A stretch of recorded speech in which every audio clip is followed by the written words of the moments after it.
శ్రీ గురుదత్త. జై గురుదత్త. శ్రీ మహాగణాధిపతయే నమ. శ్రీ సరస్వత్యై నమ. శ్రీపాదవల్లభాయ నమ. ఆధ్యాత్మిక బంధువులంతమందికి కృతజ్ఞతాపూర్వక అభివందనాలు తెలియజేసుకుంటూ, ఇవాళ ఓ ధర్మమా నీ ప్రయాణం ఎటువైపు, ఇది భాగవతానికి సంబంధించినటువంటి విషయంలో మనం చెప్పుకుంటున్నాం. మనం ఈరోజు సమాజ పరిస్థితులను చూసి ధర్మానికి ఇవి రోజులు లేవు అని అనుకుంటూ ఉంటాం. కానీ ఎప్పటికైనా ధర్మానిదే పై చెయ్యని చరిత్ర నిరూపించినటువంటి పరమసత్యాన్ని మనం ఇవాళ ఒకసారి తెలుసుకుందాం. ఈరోజే కాదు, రేపు కాదు, ఎప్పటికైనా సరే సూర్యచంద్రులు అంతమైనంత వరకు కూడా ధర్మమే. ఏనాడైనా అధర్మ మార్గాన్ని అనుసరించినటువంటి వాళ్ళే చాలామంది అధికంగా ఉంటారు. అధర్మ పక్షమే బలంగా ఉంటుంది. కురు పాండవ యుద్ధంలో కౌరవసేన 11 ఔక్షాహిణులు, పాండవసేన కేవలం 7 ఔక్షాహిణులే.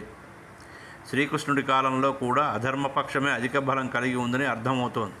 అంటే దుర్యోధనుడు లాంటి అసురీభావాలు, అంటే రాక్షస స్వభావం కలిగినటువంటి వాళ్ళు అధికమని తెలుస్తోంది.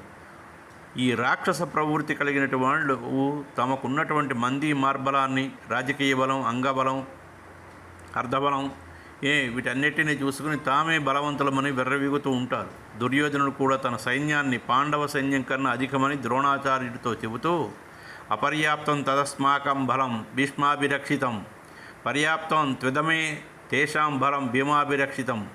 భీష్ముడిచే రక్షించబడుతున్నటువంటి మన సైన్యం చాలా అపరిమితమైనది, భీముడిచే రక్షించబడుతున్నటువంటి పాండవ సైన్యం చాలా తక్కువ అని ఒక ధీమా వ్యక్తం చేశాడు. ధీమా అంటే ఒక రకమైనటువంటి హేళన. పాండవులను చూసి విర్రవీగాడు. కానీ చివరికి కురుక్షేత్ర యుద్ధంలో అధిక సేనాబలం కలిగినటువంటి కౌరవులు అపజయం పొందవలసి వచ్చింది. తక్కువ ఔక్షాయులు సేనాబలం కలిగినటువంటి పాండవులు విజయం సాధించారు 100 మంది మీద. ఇది ఎలా సాధ్యమైందని ఎవరైనా మనల్ని అడిగితే శ్రీకృష్ణుడు పాండవులకు అండగా ఉన్నాడు కాబట్టి సాధ్యమైందని వెంటనే సమాధానం చెప్తారు. అలాగైతే కృష్ణుడు కౌరవపక్షంలో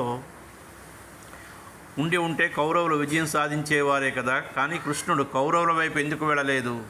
ఎందుకంటే కృష్ణుడు పాండవ పక్షపాతి, అర్జునుడి ప్రియసకుడు కాబట్టి అని అనుకుంటే పొరపాటు. పాండవులు తనకి ప్రియతములని శ్రీకృష్ణుడు వారి పక్షాన నిలబడలేదు. పాండవులు ధర్మం వైపు నిలబడ్డారు కాబట్టి శ్రీకృష్ణుడు ధర్మం వైపు ఉన్న పాండవులకు అండగా నిలిచాడు.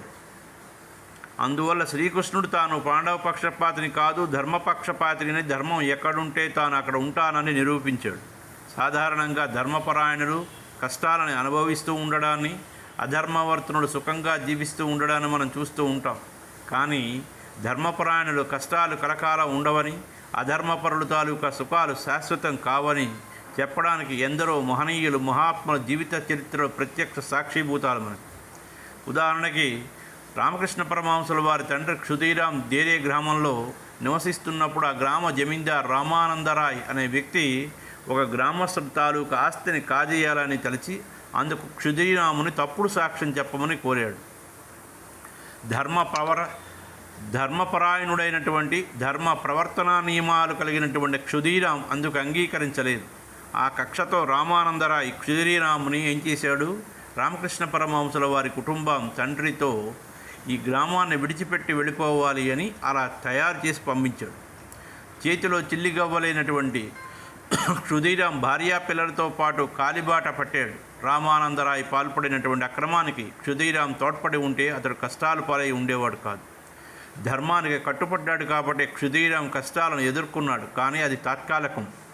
ఎందుకంటే కష్టాల్లో ఉన్న క్షుదీరాం కుటుంబాన్ని కామర్పకూర్ గ్రామస్తుడైనటువంటి శుక్లాల్ గోస్వామి ఆదుకున్నాడు. ధర్మో రక్షతి రక్షిత. ఆ ధర్మాన్ని ఆశ్రయించినటువంటి వ్యక్తికి ధర్మస్వరూపుడైనటువంటి భగవంతుడు రక్షణ బాధ్యతలను వహిస్తాడు అనేటువంటి సత్యం రుజువైంది. అయితే ఇంకొకటి, ధర్మపరాయణుడు అర్జునుడు ఎక్కడ ఉంటే భగవంతుడు శ్రీకృష్ణుడు అక్కడ ఉంటాడని, వారిద్దరి మధ్య సిరి సంపదలు, విజయ వైభోగాలు స్థిరంగా ఉంటాయని గీతాసారాన్ని సంజయుడు ఆఖరి శ్లోకంలో వివరించాడు. ఎత్ర యోగేశ్వర కృష్ణ ఎత్రో పార్థో ధనుర్ధర తత్ర శ్రీ విజయో భూతిర్ధ్రువ నీతిర్మతిర్మమ యోగీశ్వరుడైనటువంటి శ్రీకృష్ణుడు ఎక్కడ ఉంటాడో, ధనుర్ధారి అయినటువంటి పార్థుడు ఎక్కడ ఉంటాడో అక్కడ లక్ష్మీ విజయం, వైభవం, నీతి స్థిరంగా ఉంటాయి అని ధర్మానుష్ఠాన వైశిష్ట్యాన్ని స్పష్టం చేశారు.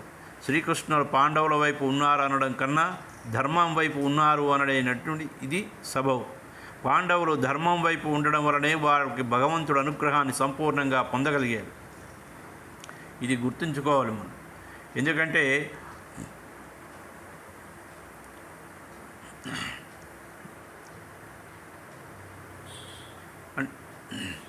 మనకి మన వైపు భగవంతుడు ఉన్నాడా లేదా అని ఆలోచించడం కన్నా మనం ధర్మం వైపు ఉన్నట్లయితే అప్రయత్నంగానే ధర్మస్వరూపుడైనటువంటి భగవంతుడు మనకు అండగా నిలుస్తాడు.